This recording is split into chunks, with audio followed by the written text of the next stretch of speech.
In the coming week, the dispute between Saudi Arabia and Canada escalates. Pakistan's prime minister is sworn in, and the summer of extreme weather rages on. It's August 9, 2018, and time for The World Next Week.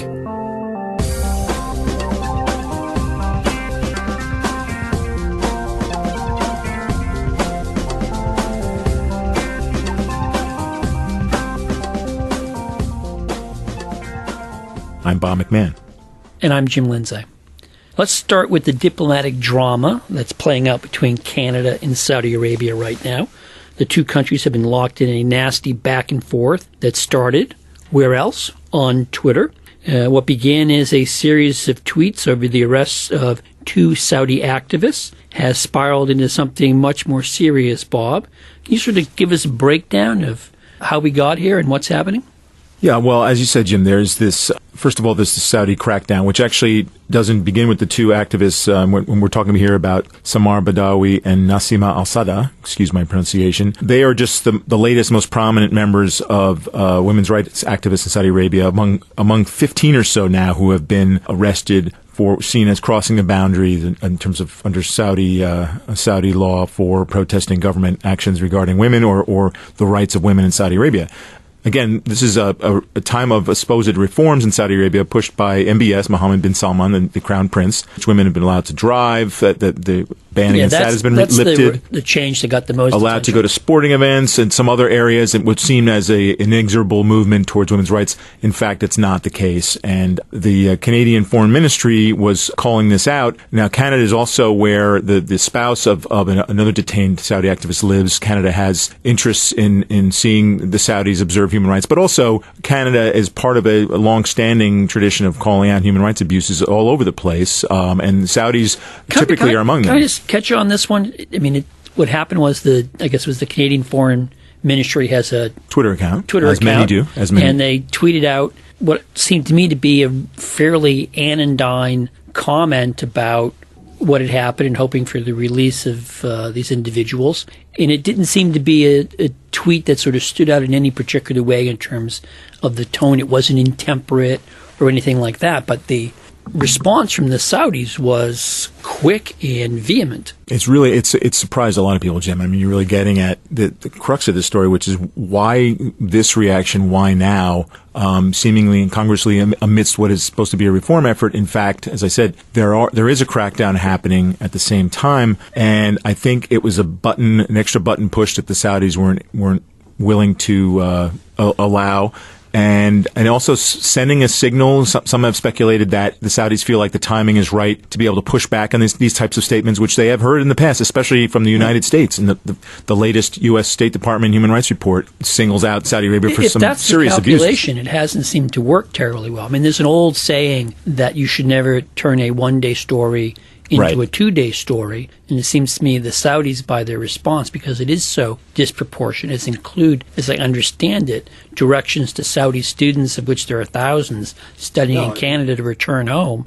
They've made this into a week-long story. 16,000 students are going to be asked to be sent elsewhere. There's, canceling of all sorts of trade ties, recalling of ambassadors, and it could escalate in the coming week. You could see you could see flights canceled between the two countries, and on and on. As our colleague Ellie Abrams has written on his blog, this is sort of an own goal by the Saudis, because what would have, as you said, would have surfaced and then disappeared in the news cycle is staying on. I don't know how many people follow the Canadian Foreign Ministry's Twitter account. A lot more following it now, I'm sure. I bet you there are. And again, it has actually turned a lot of attention onto the reforms or lack thereof of the Saudi crown prince. And one of the questions is to what extent this is going to actually make it harder for him to achieve one of his big goals, which is to get more foreign companies to invest in Saudi Arabia.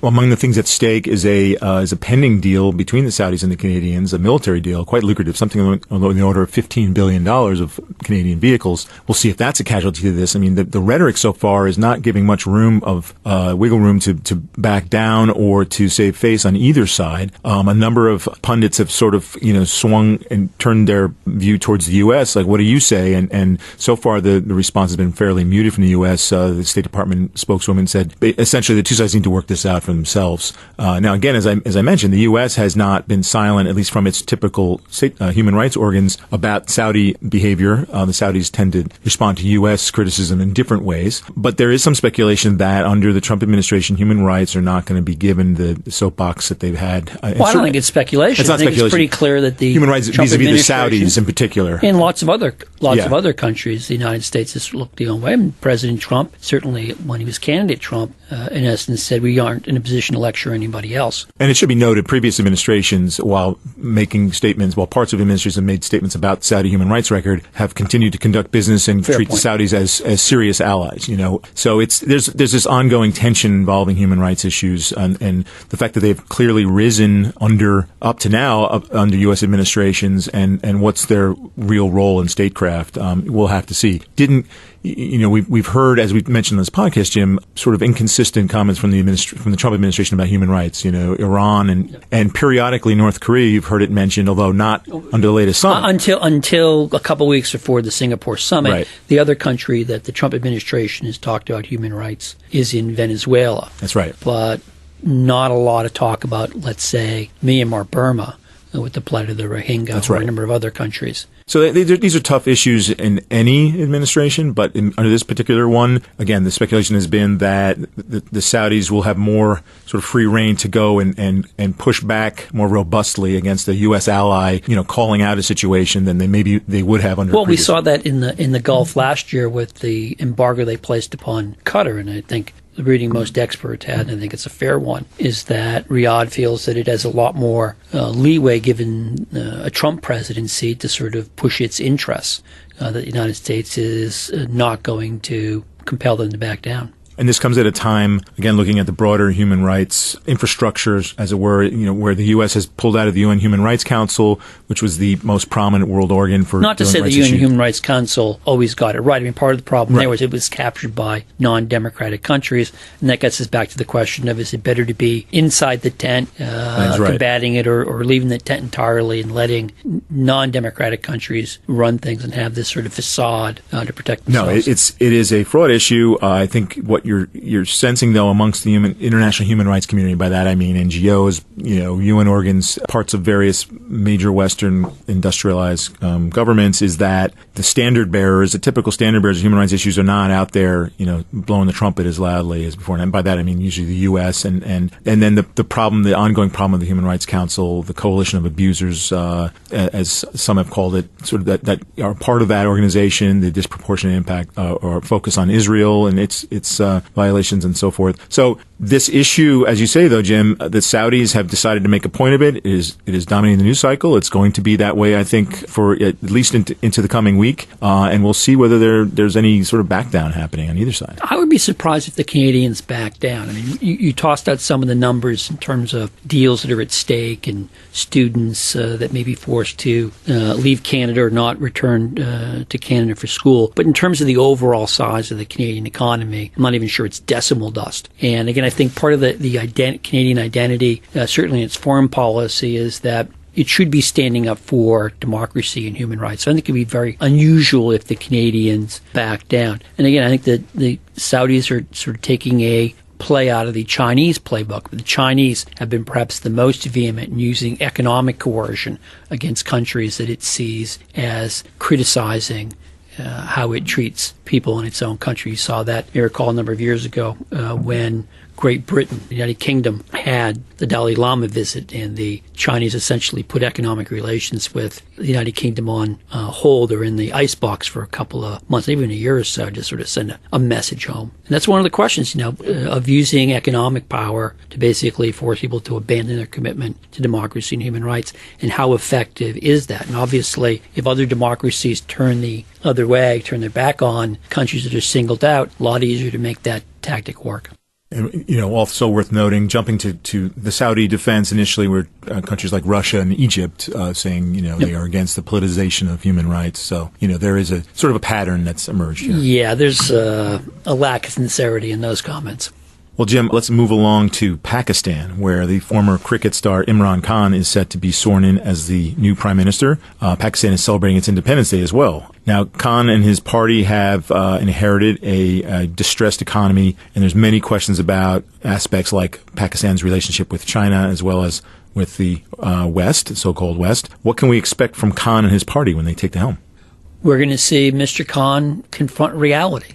He's come off a campaign in which he made a lot of promises, said he was going to tackle corruption, he was going to improve the overall delivery of services to ordinary Pakistanis, but he's going to come into office, and the first thing he's going to confront is a balance of payments crisis. What does that mean? It means that Pakistan does not have enough foreign currency, foreign reserves on hand to support the amount of goods it's been importing. What does that mean? You got to find some way to square the circle. And he's got some painful choices. One possibility is to go to the International Monetary Fund and ask for a loan to get through this crisis.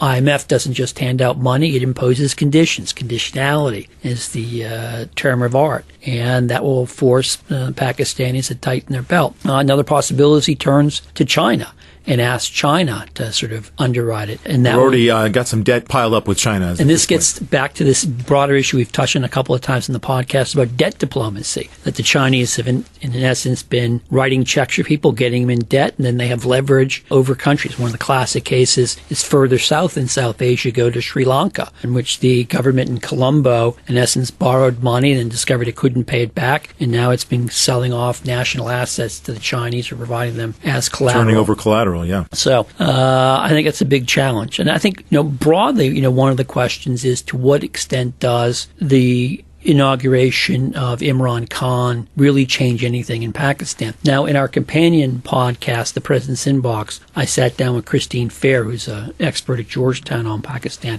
and I would sort of summarize her message to me as, in the case of Pakistan, these elections meet the new boss, same as the old boss, that in Pakistan the real power is the military, and they were the ones who made it possible for Khan to win. He was their candidate. He was their candidate, and they pretty much got him into office by their control of the media, making sure that the opposition parties received only critical coverage, he received only positive coverage, and also making sure that other parties allied themselves with Mr. Khan's party. Because in the elections, the PTI, which is the acronym for the Khan party, didn't win a majority of seats. So it's in a coalition government. And so, again, a lot of the decisions are going to be made not by the prime minister, but by the Pakistani military, which is deeply entrenched throughout Saudi society, in Pakistani society, indeed, actually own a fair chunk of the Pakistani economy, as I understand.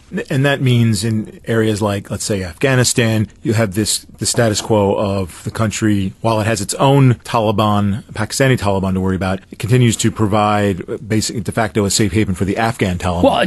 Well, even more than that, they're actually patrons of the Haqqani network, and the like. And this is, one of the interesting things to watch is to what extent policy from Islamabad toward the United States and by indirection Afghanistan changes under Khan. One possibility is that there could be a decision certainly made in the upper reaches of the army that they need to build up relations with the United States. You might recall, I think it was President Trump's first tweet of the year was to go after Pakistan as a sponsor of terror. Now, the President Trump's rhetoric far exceeded any deeds on the part of his administration, which reflects a simple fact. The Pakistanis have leverage because we have troops in Afghanistan and we need Pakistani ports to get materiel to them, and we also depend upon overflight rights to go over Pakistani airspace. So tensions are a little bit higher between Washington and Islamabad than in previous years. And the question is, are either side going to see the need to find some way to walk it back? And you can come up with a couple of scenarios in which it may make sense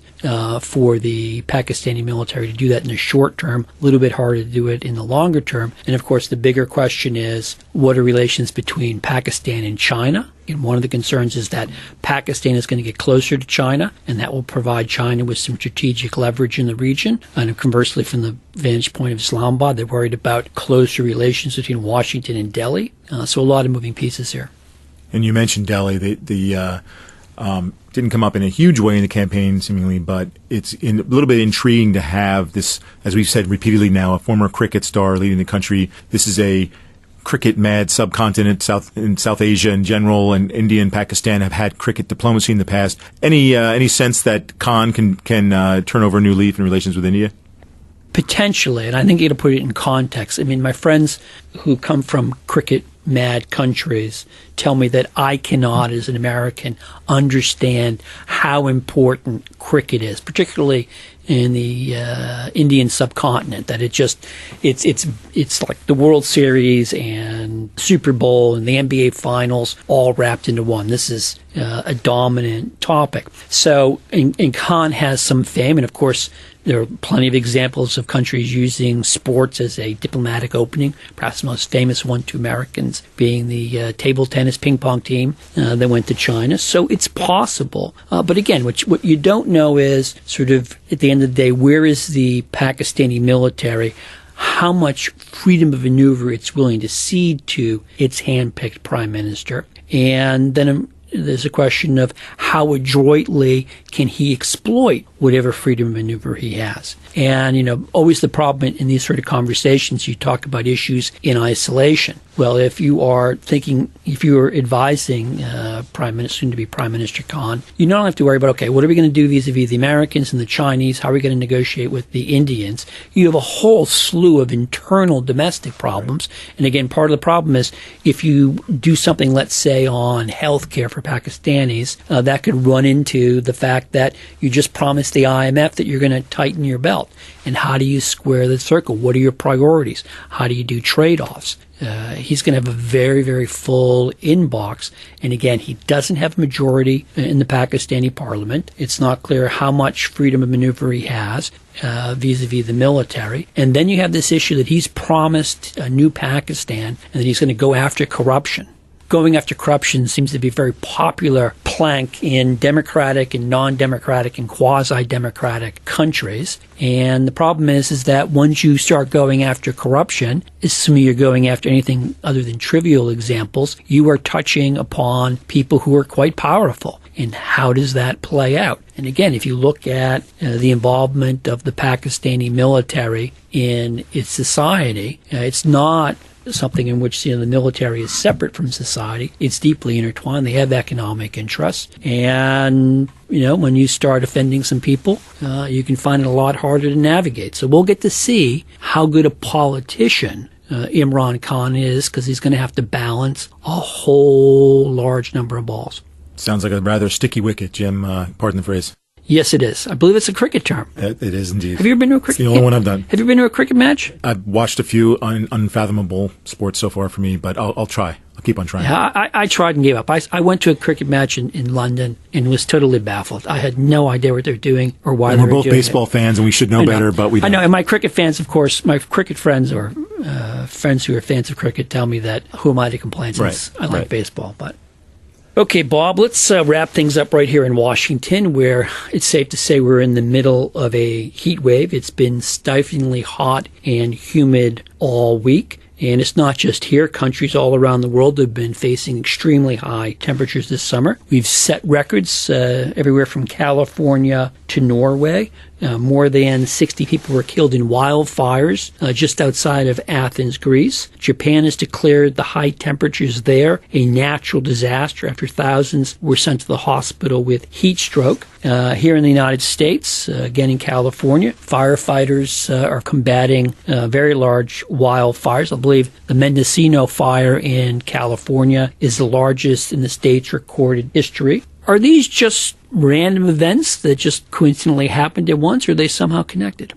Well, I'll start out, Jim, by quoting Marvin Gaye, who sang almost 50 years ago, "Oh, mercy, mercy me." And his was a more broader dirge about the state of the environment in all sorts of ways. But I think what we've seen now at this point in the summer, as we get into late summer is something that most experts, not all, but most experts would say is definitely the intertwining of climate change and extreme weather incidents. The sustained period of drought contributing to all the other factors that have fed the fires in places like California, the Arctic, the warming of Arctic waters, the conditions that we've seen throughout Europe where you have record, not only this year, there's been several years in a row now of these really hot summers in Europe. And I spent a number of summers in Europe in the 90s. And at that point, when summer came, you kind of hoped you'd get at least a month of what was normal summer weather before the rain and low ceilings came in. That's not happening. You're seeing dry summers. The aerial shots of a lot of England, for example, toasty brown. I was surprised. This is not the rich, verdant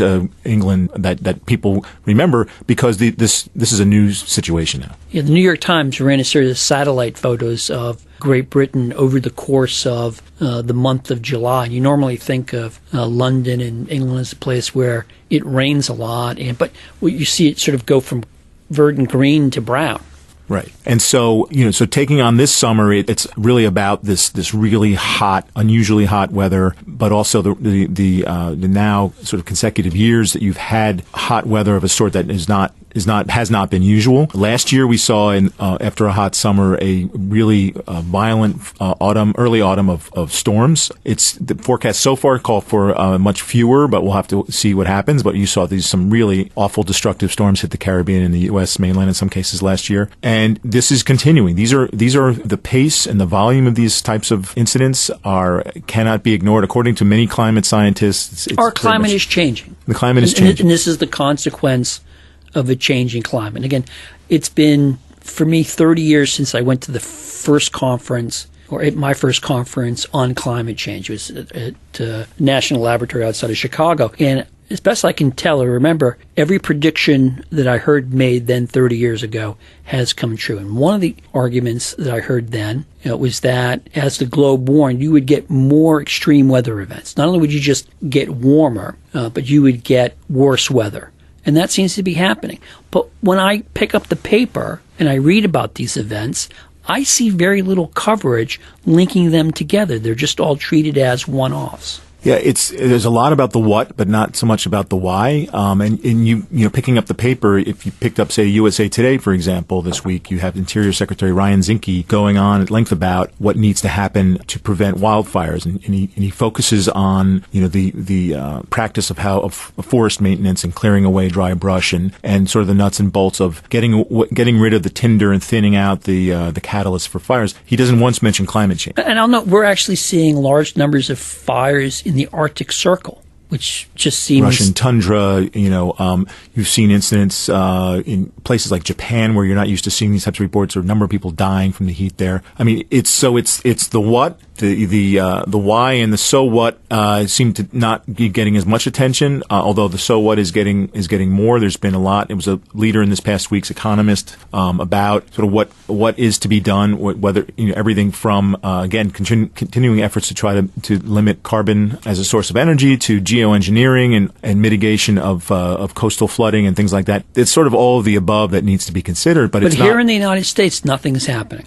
At least on the national level. Lots of activity on the national level. State and local, as we discussed before, that cities and states are seized of the issue in much bigger way in terms of what steps they're taking. California certainly is, and you have an administration that also has moved against removing the requirement for mileage standards for trucks. For example. Because California is going to go to a much higher standard, and they're apparently going to try to roll that back. But that's what I'm intrigued by.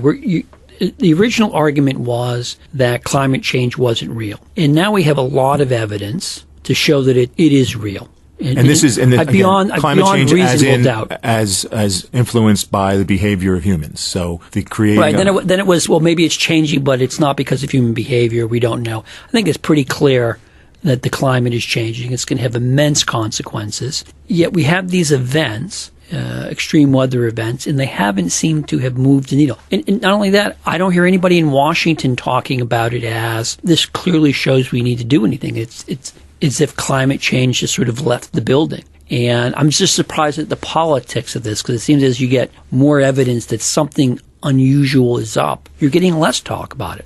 No, I mean, where the action is, and to some extent, is on the energy field, where, first of all, you have corporations actually want guidance. They want to have a sense of a horizon that they can plan for, and have, in some cases, a sense of corporate responsibilities that they are going to continue to diversify, and in terms of the sources of energy, to cleaner carbons, so to speak, or things like alternative energies and solar power and things like that. And there's still a lot of activity on that front, but the preferential treatment right now seems to be going towards, adding to coal or trying to find a clean coal alternative that can be that can be beefed up. And so the emissions are rising. Emission levels are up. The carbon emission levels are up. And as you say, Jim, doesn't seem to be a catalyst in the U.S., but really internationally, there is a casting about seemingly for some sort of momentum on this. I don't see it happening. No, I mean, we'll come through this summer, and there'll be, end of year, there'll be another climate conference. I think there'll be a lot of stock taking of where the Paris Agreement stands now, with the U.S. withdrawn, and what are the next steps forward. But I think what really is going to be intriguing to watch is what kind of bets companies and countries and individuals put in energy choices. Yeah, but I think we're reaching the point where you're going to need to have real leadership across a large number of countries, including the United States, to make things happen. I understand the whole bottom up and people coming together, but the size of the problem and the consequences for all of us are so great that I don't think a sort of incremental approach. And that's part of the problem, I think, is that there's a sense of, well, it'll unfold and then we can change our behavior.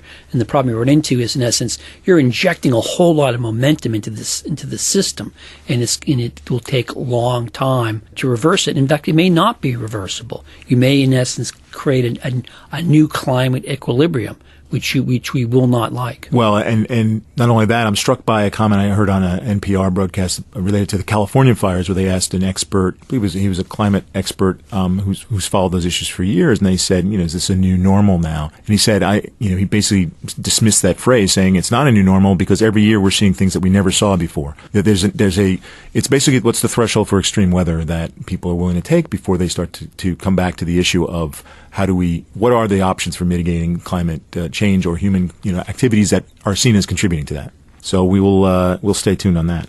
Jim, let's keep talking figures as we get into our Figure of the Week portion of the podcast. First, I think you wanted to interject something on the figures.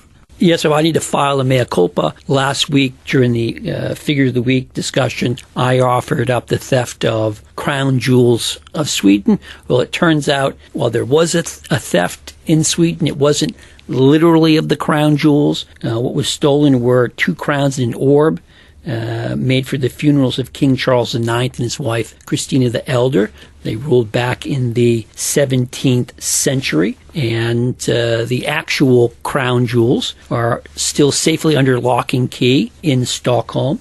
So I want to thank Dr. Joachim Eidenfach, I hope I haven't mangled your name, for apprising me of that fact, that the actual crown jewels with the really wealthy jewels are safe. And I should note that these funeral crowns are actually not worth all that much, because the jewels that are encrusted in them actually are just like some more ordinary rocks and some pearls and things. So it doesn't have a lot of great financial value, though it has obviously great So maybe why there wasn't as much value, security around them, perhaps. Which would explain why it wasn't simply that Swedes are very trustworthy people. These things weren't worth all that much. So again, sorry to get it wrong. In my defense, I will note that the title of the story in the New York Times about the theft is "In Crown Jewels Heist in Sweden." So there's a reason why I got it wrong. Even the best of us get these things We try. wrong. Well, let's move ahead with our audience figure for this week, Jim. And we did one of our Twitter polls again, and the figure that emerged is a person, and that would be, by far, the biggest choice was Nicolas Maduro, Venezuela's leader, who came under a bit of stress this week. Can you tell us why Nicolas Maduro is significant, Jim? Mr. Maduro is significant, Bob, because he made history. He, this week, became the first head of state to become the victim of an attempted assassination by drone. He was participating in a ceremony commemorating the 81st anniversary of the Venezuelan National Guard. He had given a long speech. He was then in the process of reviewing a military parade. They're walking by the grandstand he's standing on, wearing his sash, official sash of the Venezuelan presidency, when all of a sudden there were loud explosions. Apparently, 2 drones loaded with explosives came near the viewing stand. They went off course. One, I think, flew into a building and caused a fire. And it signaled the opening of a potentially new era in the security for heads of state. Now, I will note that Maduro went on TV and blamed right-wing elements in Venezuela and Colombia, and including the outgoing president of Colombia, Juan Manuel Santos, for being behind the attack. He provided no evidence that that was the case. There's been a lot of speculation among some of Maduro's critics that this was actually something that the regime itself cooked up to sort of justify taking more repressive moves against the Venezuelan public. But what we're seeing here is, I think, likely to be not the last time we see this happen, as you increasingly able to miniaturize drones. I was going to say, we talk effective. about drones a lot, and there's obviously the large Predator drone aircraft that go in and cause great damage and have killed quite a number of people in sort of counterterrorism operations and so forth. But these are a smaller variety and of a type that has aroused concern already for just this reason. So do we think this has gotten the attention beyond Venezuela in terms of how to regulate these things? Well, I mean, there's sort of 2 separate issues. One is, what kind of regulations do you have on drones? And different countries have different rules. And I think, on a more prosaic, everyday sort of issue, there are going to be battles at local levels here in the United States about drones, because you can have instances where people are out flying drones and they crash them. Imagine you're out in a park, you're flying a drone, you lose control of it, and it can crash. I saw a story of a young baby that was pretty damaged when somebody was in the park flying a drone, and the drone crashed and hit the baby. And so you're going to have those sort of issues. I think generally this is the problem you always have with technology that can be put to more than one use. How do you regulate it? And again, we're seeing things becoming in drone technology smaller and cheaper and more powerful. Again, it used to be, you mentioned Predator drones, very large things. Now we're getting smaller things. And if you watch the Netflix series Black Mirror, where they imagine having drones the size of bumblebees or wasps and that sort of stuff. And so that's, the brave new world that we face. And the problem is that countries see advantages to acquiring drone technology, right? The United States was the first mover in this field, not the last mover. And also you have terrorist groups, Al-Qaeda and Islamic State apparently experimenting with and using drones in the field. And so the question is, how do you effectively prevent technology that can be used for good things for being used for bad things? It's always been something that's bedeviled governments. I think it's virtually impossible to put it back in Pandora's box. I think the bigger challenge is going to be, how do you build defenses that are effective against such things? What about you, Bob? What is your figure of the week? Jim, my figure is a number, and that is 90, as in 90 days, as in the amount of time that the U.S. has given Russia to agree to stop using chemical and biological weapons and to let UN monitors conduct inspections, or punishing sanctions would kick in. So this is a ratcheting up of U.S. sanctions on Russia, happening at a time when there's still speculation about the Trump administration's sort of vigor in pressing Russia on a number of fronts. Sanctions continue to mount against Russia from the United States. And how do you expect the Russians to respond? Dismissively, as they have in the past, to their connection to. I should note, this is a connection connecting Russia to the attack of the Novichok, what's known as Novichok nerve agent, against 2 Russian nationals in Salisbury, England. One was a former spy, and Sergei Skripal. And now he and his daughter have recovered. There has been a second sort of contamination from that, linked to that same source. Did we determine whether that was a second attack, or it was this couple somehow stumbled on residue of the first attack? It seems like more of the latter, Jim. It seems like it was this agent, which again is very powerful and needs to be handled very carefully, was, I guess, rather clumsily applied or not cleaned up or what have you. And these people, were in the wrong place at the wrong time and stumbled on it.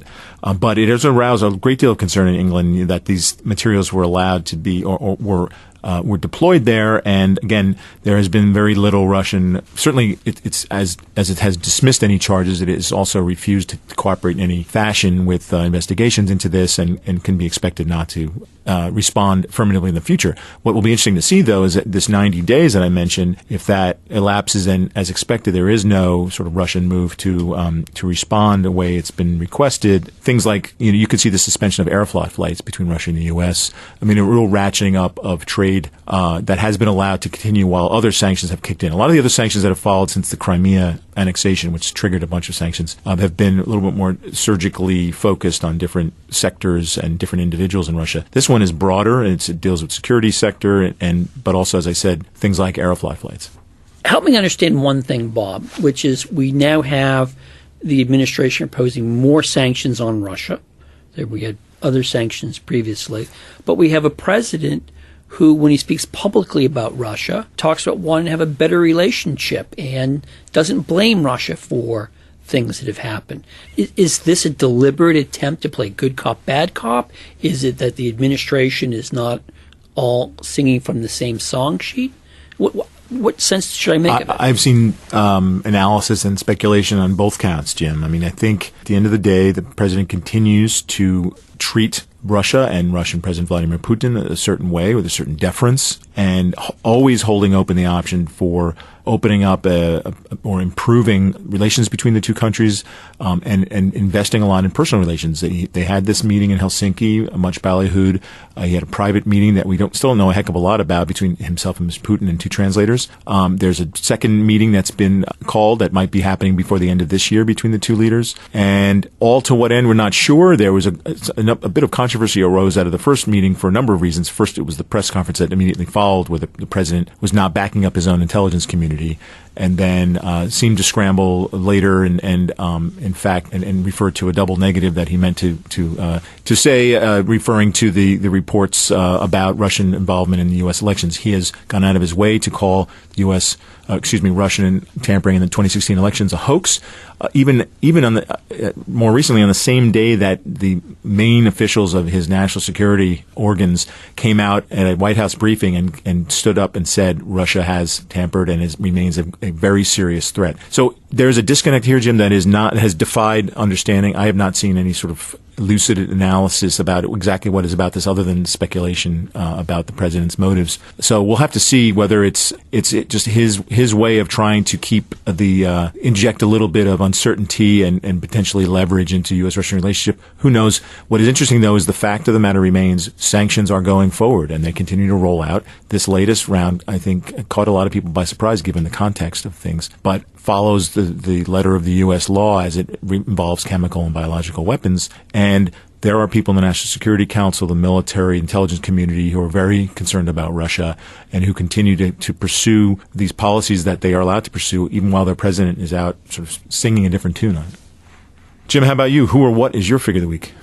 My figure of the week, Bob, is a person. I'm going to go with Joseph Kabila, who is the president of Congo and has been for the past 17 years, when he took over for his father, the late Laurent Kabila. And the younger Kabila announced this week that he's not going to run in Congo's December elections. Pretty big news. It's pretty big news, but I wouldn't necessarily break out the drums, because he has turned to a loyalist, his Interior Minister Emmanuel Shadari, to run in his stead. So it's not clear to what extent Kabila is going to actually be leaving the scene. But obviously, when you have a change of personnel or potential change of personnel, it creates some real potential to see some actual political and substantive change. Obviously, Congo, a country with a tortured history over the last century or so.